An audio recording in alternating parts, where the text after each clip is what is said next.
नौजवान और आप देख रहे हैं खबरें अभी तक। यूं तो आपने आजाद भारत के इतिहास में कई आंदोलन देखे और सुने होंगे, लेकिन किसान आंदोलन बेहद अलग और बेहद अनोखा आंदोलन रहा। करीब 1 साल तक राजधानी की सीमाओं पर देश के किसान रहे। लेकिन कैसे ये आंदोलन शुरू हुआ, कैसे देश की राजधानी की सीमाओं पर किसान पहुंचे, कैसे एक लंबे दौर तक सरकार और किसानों के बीच मतभेद रहा, लेकिन कैसे ये मतभेद खत्म हुआ, कैसे किसान आंदोलन खत्म कर घर वापस लौटे। आंदोलन की हर एक तस्वीर आपको दिखाने जा रही है हमारी इस खास पेशकश आंदोलन की हर तस्वीर में।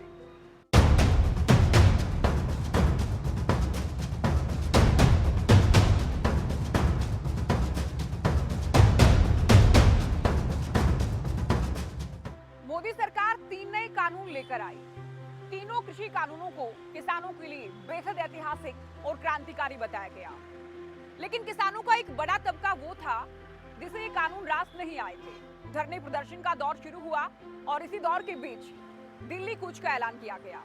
दिल्ली कूच भी किया गया और दिल्ली के मुहाने पर पहुंच गए थे लाखों किसान।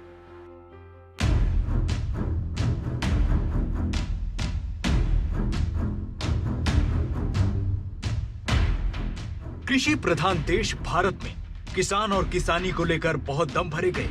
चुनाव के वक्त बहुत बातें हुई, लेकिन किसानों की स्थिति में कोई बहुत बड़ा बदलाव कभी नहीं दिखा।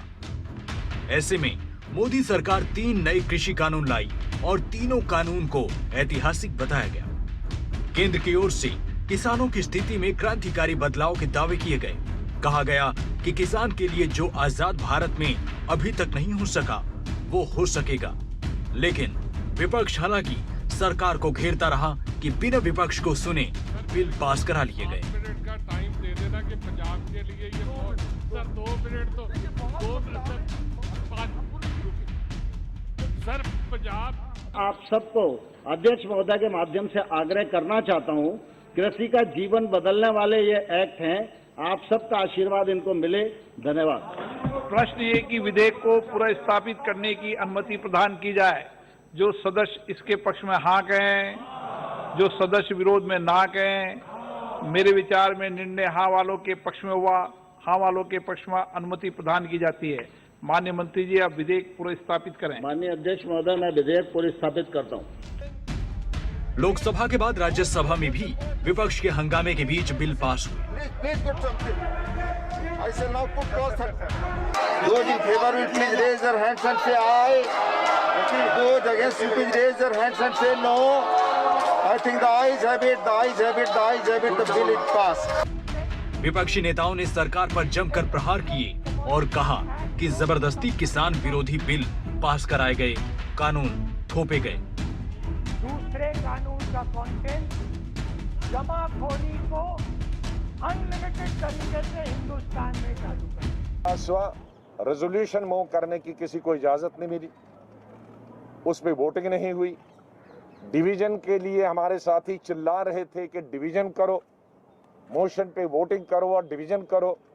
ना वोटिंग हुई, ना वॉइस वोट हुआ, ना डिवीजन हुई, ना लॉबीज क्लियर हुई, कोई डिवीजन के बगैर। तो जिस तरह से तमाम हदें हिंदुस्तान के कॉन्स्टिट्यूशन की, संविधान की, रूल्स की, रेगुलेशंस की, प्रोसीजर्स की धज्जियां उड़ाई गई हिंदुस्तान के सबसे बड़े जो लोकतंत्र का टेंपल है, उसी में कॉन्स्टिट्यूशन की धज्जियां उड़ाई गई। इधर कानून आए और उधर कानूनों को लेकर पंजाब के किसानों ने धरना शुरू कर दिया। धरना भी ऐसा कि कानून वापस नहीं हुए तो धरना जारी रहेगा।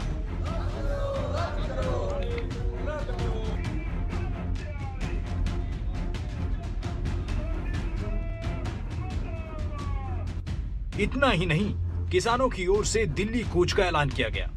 25-26 नवंबर 2020 को किसान दिल्ली के लिए रवाना हुए। किसानों में ज्यादा किसान पंजाब से थे, जो हरियाणा से होकर दिल्ली के लिए निकले थे।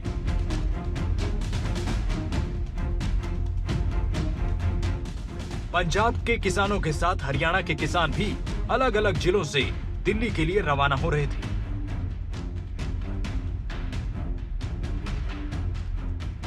किसानों को दिल्ली कूच से रोकने की कोशिशें की गईं, बैरिकेड्स लगाए गए, पुलिस बल तैनात किया गया, क्योंकि सरकार भी स्थिति बिगड़े ये बिल्कुल नहीं चाहती थी। पंजाब से किसान शंभू बॉर्डर पहुंचे तो बैरिकेड्स उठाकर किसानों ने फेंके, रास्ते साफ करते हुए आगे बढ़ते रहे। रातों रात हरियाणा के किसान भी राजधानी की सीमाओं तक पहुंच चुके थे, लेकिन दिल्ली पुलिस पहले ही रास्ते बंद कर चुकी थी। किसानों को दिल्ली में प्रवेश नहीं मिला। किसान रामलीला मैदान या जंतर मंतर पर जाने का ऐलान कर चुके थे, लेकिन राष्ट्रीय राजधानी की हरियाणा और उधर यूपी से लगती सीमाएं बंद हो चुकी थी। एक तरफ किसान तो दूसरी तरफ जवान थे। स्थिति आमने सामने की बनती चली गई, लेकिन किसान नेताओं ने मंत्रणाएं शुरू की, चर्चाएं की गईं और फैसला लिया गया कि घर वापस तो नहीं जाएंगे। अगर दिल्ली में एंट्री नहीं मिली तो दिल्ली की सीमाएं सही सीमाओं पर बैठेंगे, लेकिन सरकार को मनाएंगे, झुकाएंगे। जी हां, सिंघू बॉर्डर, टिकरी बॉर्डर पर किसान भारी संख्या में बैठ चुके थे। उधर गाजीपुर बॉर्डर पर भी किसानों ने डेरा डाल दिया। राजधानी की सीमाएं प्रदर्शनकारियों के बड़े हुजूम का साक्षी बनी। किसानों ने कहा, हम 6 महीने का या उससे ज्यादा का राशन लेकर पहुंचे हैं। संघर्ष कितना ही लंबा चले, मांगे पूरे हुए बिना घर वापसी का सवाल ही नहीं बनता। किसान आर्या पार की लड़ाई के मूड में थे, लेकिन सरकार बातचीत के लिए कदम आगे बढ़ा रही थी। 11 दौर की वार्ता में कोई परिणाम नहीं निकला। इस बीच 26 जनवरी के प्रकरण से लेकर आंदोलन के बिखरने और फिर बनने की ये रिपोर्ट आप देखिए।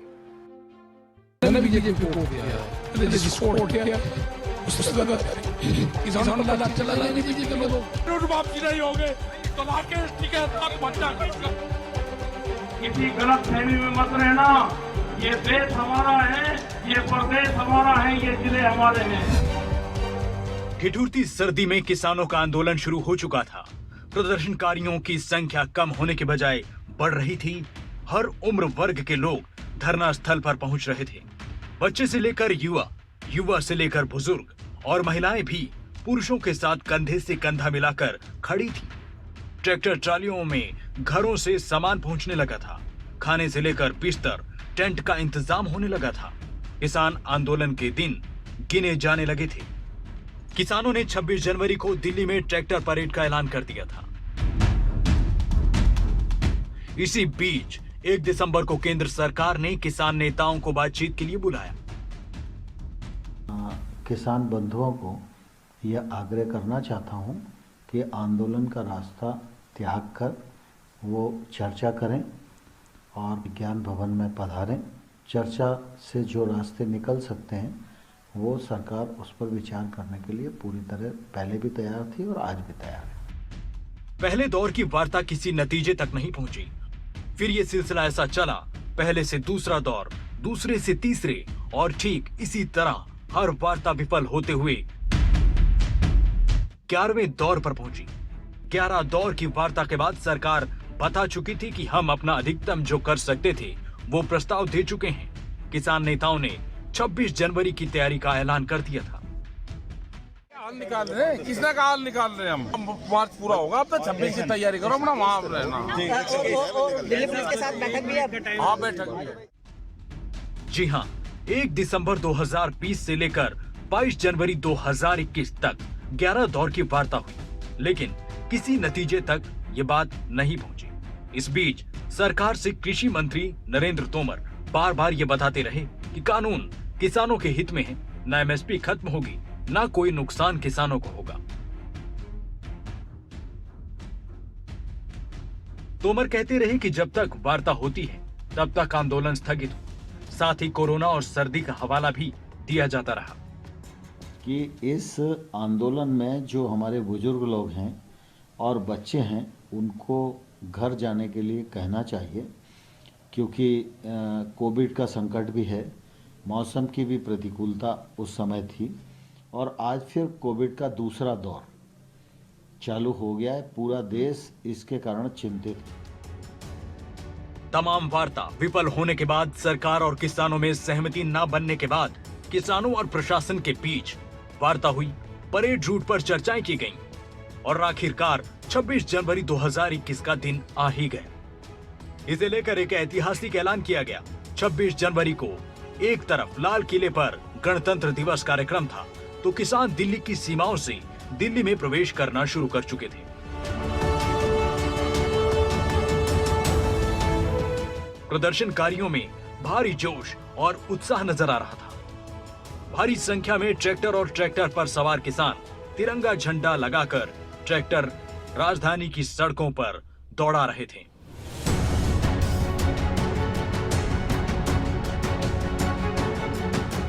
इतना ही होता तो शायद अच्छा था, लेकिन जो हुआ उसे भारत की गौरव और गरिमा को ठेस पहुंचाने वाला बताया गया। तय रूट से अलग कुछ प्रदर्शनकारी जाने कब लाल किले पर पहुंचे। इतना ही होता तो शायद अच्छा था, लेकिन जो हुआ उसे भारत की गौरव और गरिमा को ठेस पहुंचाने वाला बताया गया। तय रूट से अलग कुछ प्रदर्शनकारी जाने कब लाल किले पर पहुंचे और वहां एक और झंडा फहरा दिया गया। कुछ किसानों ने किसान यूनियन का झंडा बताया, वहीं देश के बड़े हिस्से ने उसे धार्मिक झंडा करार दिया। फिर शुरू हुआ वार पलटवार, फिर शुरू हुआ प्रतिक्रियाओं का दौर और फिर शुरू हुआ आंदोलन का नया फेज। लाल किले पर हुए घटनाक्रम ने आंदोलन से जुड़ी जनभावनाओं को एक झटके में अलग कर दिया। जो लोग खेती किसानी से नहीं जुड़े थे लेकिन आंदोलन से जुड़े थे, वो एकाएक देश के गौरव से जुड़ गए और इस घटनाक्रम ने किसान नेता, किसान आंदोलन को सवालों के घेरे में लाकर खड़ा कर दिया। पुलिस ने गंभीर धाराओं के तहत मामला दर्ज किया।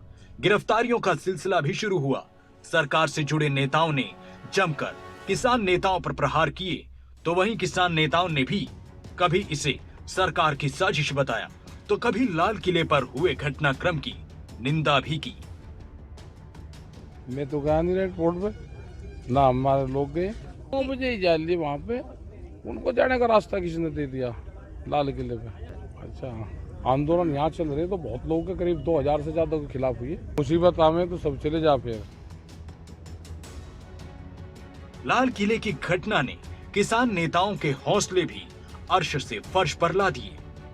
किसान खुद नहीं जानते थे कि अब आगे क्या। सरकार चाहती है निकालना और आंदोलन को खत्म करना, एक ये साजिश है तो कर लेगी। क्या पता अब क्या रहेगा, आंदोलन करूँ। आंदोलन तो चल रहा कि क्या रहेगा। अब मेरे को एक आधी बात ऊपरले वाले पे भी छोड़ दो। फिर किसान नेताओं को जिसका डर था लगभग वैसा ही हुआ। कुछ किसानों ने घर लौटना शुरू किया। 28 जनवरी 2020 की रात तो खबरें ये भी आईं कि गाजीपुर बॉर्डर से धरना खत्म कराया जाएगा, लेकिन खत्म होने की दिशा में आगे बढ़ आंदोलन में राकेश टिकैत के आंसुओं ने ऐसी जान फूंकी कि रातों रात तस्वीर बदल गई।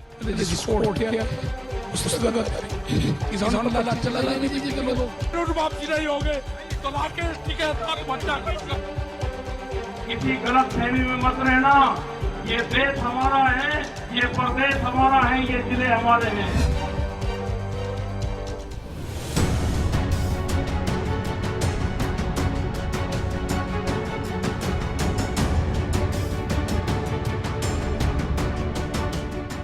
रातों रात हरियाणा, पंजाब और यूपी से किसान धरना स्थल पर पहुंचे और लगभग खत्म हो चुका आंदोलन फिर से उठ खड़ा हुआ। नहीं खाली करने का, नहीं खाली करने का, नहीं खाली करने का, नहीं। मेरे किसान को मारने की कोशिश करी जा रही है। ये साजिश है, किसान को मारने की साजिश बीजेपी के लोग कर रहे हैं। यहाँ पर जितने यहाँ पर लोग हैं उनके मारने की साजिश रची जा रही। बीजेपी के विधायक यहाँ पे हैं, उनके 300 लोग यहाँ पे हैं, लाठी डंडों और गोलियों से मौजूद है।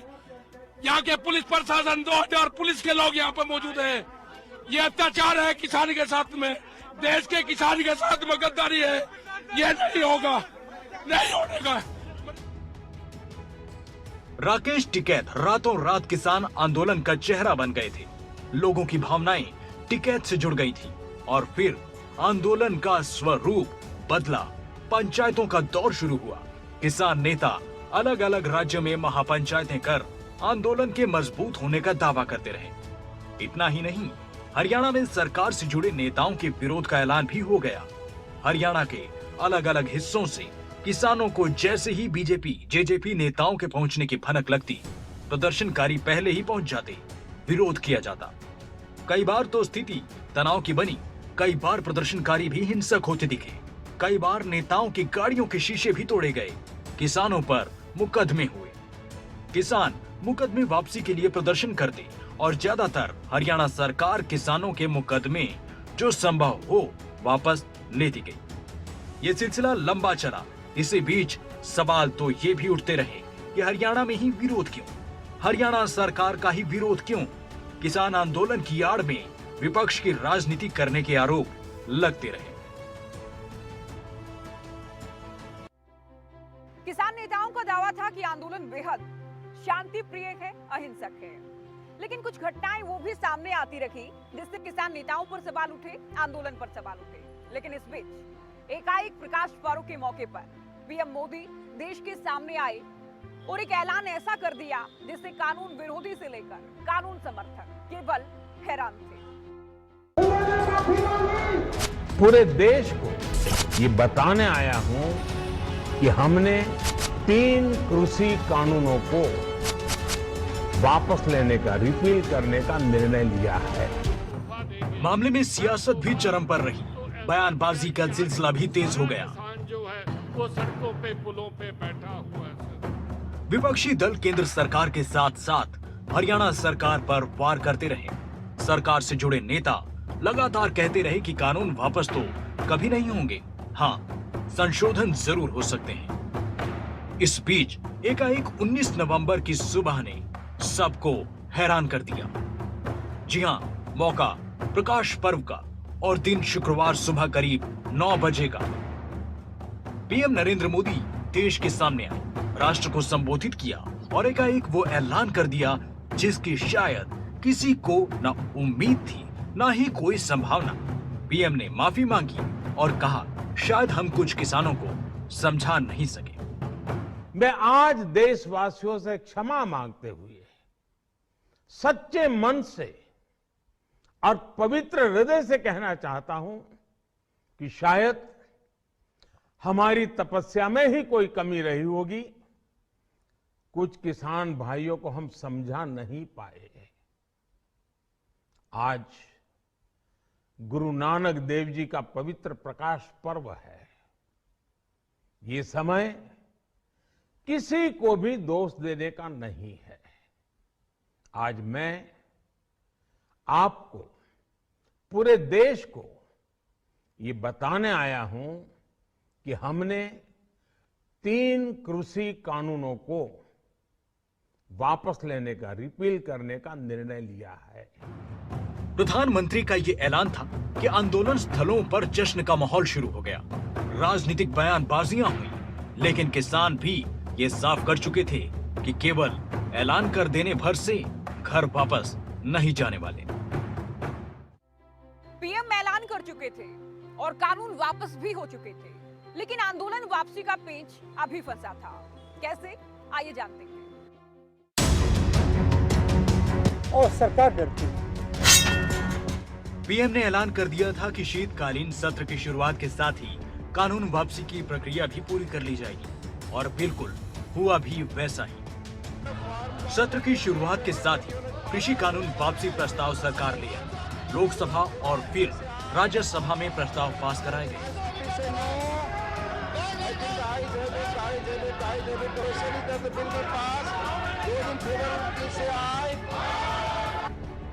विपक्ष कहता रहा कि कानून वापसी में विपक्ष की आवाज को सुना नहीं गया, चर्चा नहीं की गई। कांग्रेस नेता राहुल गांधी ने कहा कि सरकार डरती है। जिस प्रकार से ये कानून रद्द किए गए, बिना कोई डिस्कशन, पार्लियामेंट में इसके बारे में चर्चा नहीं होने दी, ये दिखाता है कि सरकार डिस्कशन से डरती है और दिखाता है कि सरकार जानती है कि उन्होंने गलत काम किया और सरकार डरती है। कानून वापसी की प्रक्रिया के बाद लगा कि अब आंदोलन खत्म होगा, लेकिन ऐसा नहीं हो सका, क्योंकि किसानों ने कहा कि मांगे केवल कानून वापसी की नहीं, बल्कि मांगों की फहरिस्त लंबी है। जब तक सभी मांगे पूरी नहीं होती, तब तक आंदोलन और मजबूती से आगे बढ़ेगा। इस बीच संयुक्त किसान मोर्चा, पंजाब की जत्थेबंदियों और हरियाणा के किसान नेताओं का सिलसिला सिंघू बॉर्डर से लेकर दिल्ली और चंडीगढ़ में तेज हो गया था। संयुक्त किसान मोर्चा ने 5 किसान नेताओं की कमेटी तैयार कर दी थी, जो सरकार या प्रशासन से बात कर संयुक्त किसान मोर्चा को अपना फीडबैक और राय देने को अधिकृत। उधर सरकार की ओर से संयुक्त किसान मोर्चा को ड्राफ्ट भेजा गया, लेकिन पहले ड्राफ्ट से किसान नेता संतुष्ट न थे। अगले दिन 8 दिसंबर को फिर से सुधार और बदलाव के साथ केंद्र ने प्रस्ताव भेजा। किसानों ने लिखित में मांगे मानने का भरोसा मांगा। ऐसे में सरकार, जो हर सूरत में आंदोलन वापसी के लिए तैयार थी, लिखित भरोसा देने को भी राजी हो गई। दिल्ली से लिखित भरोसा मिला और सिंघू बॉर्डर पर ऐलान हो गया कि 11 दिसंबर को घर वापसी के लिए तैयार रहे।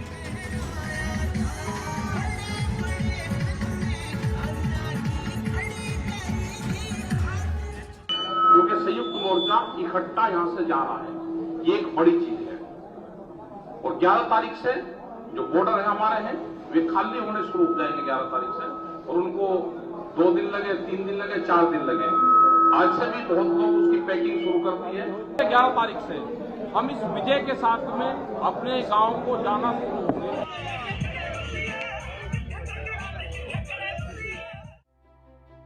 लंबे इंतजार के बाद ही सही आखिर वो दिन आया, जिसका किसानों और सरकार दोनों को भी इंतजार था। जी हां, किसान घर वापस जा रहे थे। किसानों की घर रवानगी को किसानों ने विजय जुलूस के तौर पर निकाला। हरियाणा की सड़कों से, पंजाब की सड़कों और यूपी की सड़कों से अलग और अनोखी वो तस्वीरें सामने आई जो शायद ही हमने और आपने पहले कभी देखी।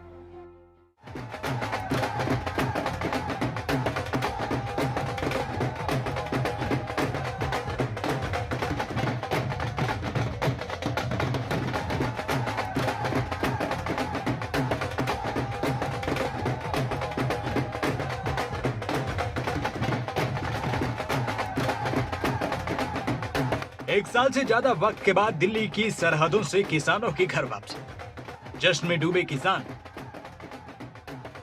विजयी मार्च में किसानों का उत्सव। सबसे लंबे चले आंदोलन का पहला अध्याय हुआ खत्म और ये जश्न है देश के अन्नदाता का।